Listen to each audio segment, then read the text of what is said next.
სალამი მოგესალმებით, ვაგრძელებ ჯონ მაკარტურის საუბრების ქართულ ენაზე ატურთას, ეს არის ბიბლიური კითხვები და პასუხები.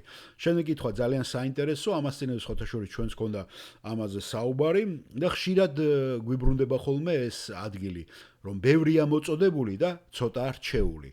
ძალიან საინტერესოა ეს, როდესაც ჩვენ ლაპარაკობთ უკვე ქრისტიანობაზე, რომელი ადამიანებიც იბრალებენ ხო ქრისტიანობას, ახლა 2.5 მილიარდი არის დღეს ვინც ამბობს სტატისტიკას თუ გადახედავთ ცოტათი ჩამოცილდება ამას ისლამი მუსლიმანები ეს არის ორი დიდი რელიგია და მე მოყვებიან ჰინდუები რა თქმა უნდა ეს მარტო ინდოეთშია ძირითადად მაგრამ ისლამი პირდაპირ ნაბიჯ-ნაბიჯი მიყვება რა მიხოლა ამისა მაინც ძალიან დიდია ზრდა როგორც ხარიზმატებში ასევე კათოლიკებში მაგრამ საამაყო ეს არ ამგონია რომ სწორი იყოს ვიამაყოთ ამითი ნომინალური ქრისტიანობით და ბევრ რამეზე გაფრთხილებას თვითონ იესო გვაძლევს, ხო?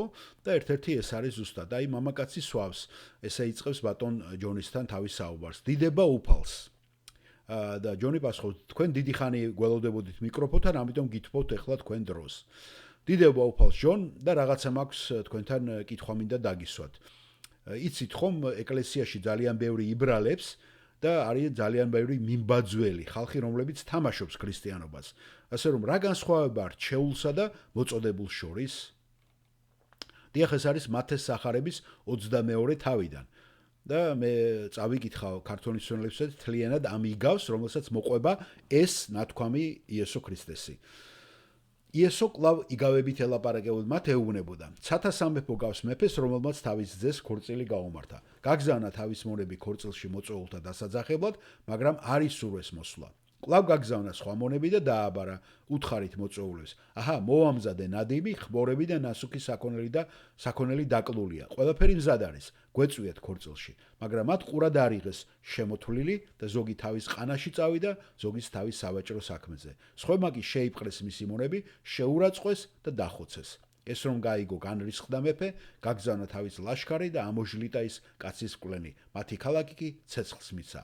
მაშინ უთხრა მან თავის მონებს: ქორწილის სუფრა მზად არის, მაგრამ მოწვეულები უღირსნი აღმოჩნდნენ. ამიტომ გადით გზაჯვარედინებზე და ყველა შემხვედრი მოიწვიეთ ქორწილში. გავიდნენ მონები გზებზე და ყველა შეკრიბეს, ვინც კი შემოხვდათ. ბოროტი თუ კეთილი, სტუმრებით აივსო საქორწინო დარბაზი. შევიდა მეფე სტუმრების სანახავად და ნახა იქ კაცი, რომელსაც საქორწინო სამოსელი არ ეცვა. უთხრა მას: მეგობარო, როგორ შემოხვედი აქ საქორწინო სამოსლის გარეშე? ის კი დუმდა. მაშინ უთხრა მეფემ თავისახურებს: გაუკარით მაგას ხელფეხი და გადააგდეთ გარესკნელის ბნელში. იქ იქნება მოთქმა, კბილთა ხრჭენა, რადგან მოწოდებული ბევრია, რჩეული კი ცოტა.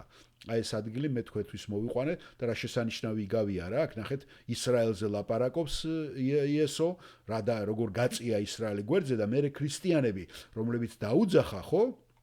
ისინიც ზოგი არ აღმოჩნდა ღირსი ამ ქრისტეს ცათა სასუფეველის და სამოთხის, ხო?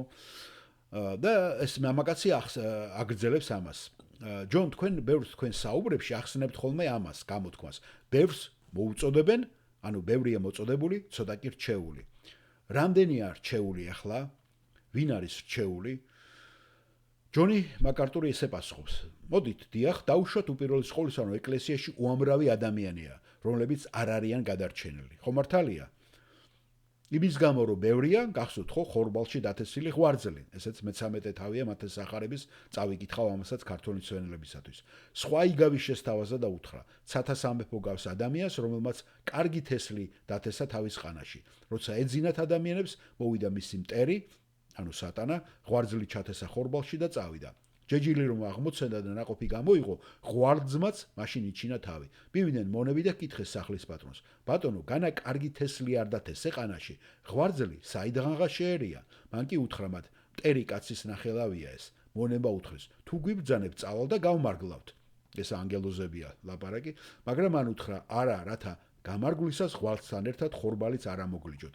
გაუშვით, ერთად იზარდოს, ორივე მკისდრომდე. მკისდროს კი ვეტყვი მომკელებს, ვინც უწინ ღვარძლი მოაგროვეთ და ძნებად შეკარით, რომ დაწვათ ისინი, ხორბალი კი ჩემს ბეღელში დაახვავეთ.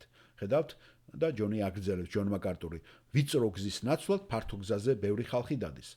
მაგრამ მე ვფიქრობ ეს ხალხი ყოველთვის ამბობს ხოლმე, იცით ხომ ესეთი არის. კარგი, მე არ მინდა ეკლესიაში გაწევრიანება, მე არ მინდა წევრი იყო. იქ ძალიან ბევრი თვალთმაქცობაა და ჩემი პასუხი ამაზე არის. არა უშავს.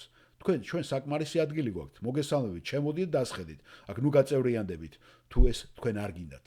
მაგრამ მე ხო ვიცი რომ ეს არის მათ მხრიდან თვალთმაქცური გამოხმაურება. იმიტომ რომ სინამდვილეში მათ არ უნდათ სერიოზულად პასუხისმგებლობა აიღონ და ისე უნდათ ნელთბილად ყოფნა ქრისტესთან. და თავს დამსწრება და დამკვირვებლებად უფრო გრძნობენ მის სხეულში, ანუ ეკლესიაში. ხედავთ? მაგრამ ძირითადად მე ვფიქრობ რომ როდესაც თქვენ მიდიხართ ამ ზემოვრე მუხლზე, ბევრია მოწოდებული და ცოტა არჩეული. ეს უბრალოდ ნიშნავს რომ სახარება ბევრს ეკადაგება. ბევრი ისმეს სახარებას, მაგრამ ცოტანი გამოეხმაურებიან და პასუხობენ. ანუ ცხადყოფენ ღვთის მიერ არჩეულობას, რომ ისინი ღვთის მიერ არიან არჩეული. სხვა სიტყვებით რომ ვთქვათ, ღმერთმა გაავრცელა სახარების მოწოდება ბევრზე, მაგრამ მხოლოდ რამოდენიმეა, ვინც მას უპასუხებს. და თუ ამას ღმერთის სუვერენიტეტიდან შევხედავთ, ის ბევრს მოუწოდებს, მაგრამ მხოლოდ რამდენიმეს ირჩევს. ახლა მე არ ვფიქრობ რომ ეს ნიშნავს რომ უფალი მოუწოდებს ყველა ამ ახალ ხალხს ეკლესიაში. მე ვფიქრობ რომ უფალი მოუწოდებს ჭეშმარიტ ხალხს ეკლესიაში და ცრუები მაინც შედიან მასში. და მათ შეიძლება ვერ გააცნობიერონ რომ ისინი სატანის ელჩები არიან, მაგრამ ეს არის ის, რაც საბოლოოდან აქედან გამოდის. არა აქვს მნიშვნელობა შენ გააზრებული გაქვს, შეგნებულად ხარ თუ არა ხარ. შენ მაინც თუ არ გამოეხმაურებ მას მთლიანად იესოს მოწოდებას, ხო? ისევ შენ სატანის ელჩი რჩები. როგორც ერთმა პასტორმა მითხრა ერთხელ, მე ვფიქრობ რომ გავარკვიე ჩვენი პრობლემა რა არის. ჩვენი მრევლი ნახევარი, ჩემი მრევლის ნახევარი გადარჩენილია, ნახევარი კი არაო. არ და ეს ძალიან დიდი პრობლემა, ეს არის ძალიან დიდი რეალური პრობლემა. სხვანაირად გეტყვით ამას. მე იმედი მაქვს რომ ადამიანები რომლებიც გადარჩენილი არიან, რომლებიც არ არიან გადარჩენილი, ხომ? აქ რომ მოდიან, მე მგონია რომ ისინი ძალიან ცუდად უნდა გრძნოდეთ თავს. და მეც ჩემ თავსაც რო წარმოვიდგენ, ხო? ვერანაირად ვერ გავჩერდებოდი ისეთ ადგილზე, სადაც მუდმივად ჩემი მხილება ხდება. ხედავთ? წარმოიდგინეთ რა, თქვენ მოდიხართ და მუდმივად უნდა ინერვიულოთ ამაზე.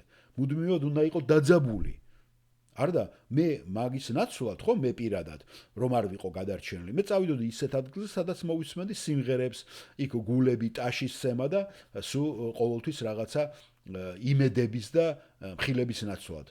ესეთი რაღაცა შეხვდება და არიან ესეთი გაერთიანებები, ხო თავს რომ ეკლესიას უწოდებენ. ასე რომ მე არანაირად არ ვისურვებდი ისეთ ადგილზე ყოფნას, სადაც მე გამუდმებით ცხვირში მირტყავენ სახარებას. მაგრამ მე ვფიქრობ რომ ღმერთმა მიუხედავად იმისა რომ სახარება გაავრცელა მთელ მსოფლიოში, მან მაინც იცის რომ მხოლოდ რამდენიმე იწამებს მას გადასარჩენად. კარგით? მადლობთ ამ კითხვისათვის.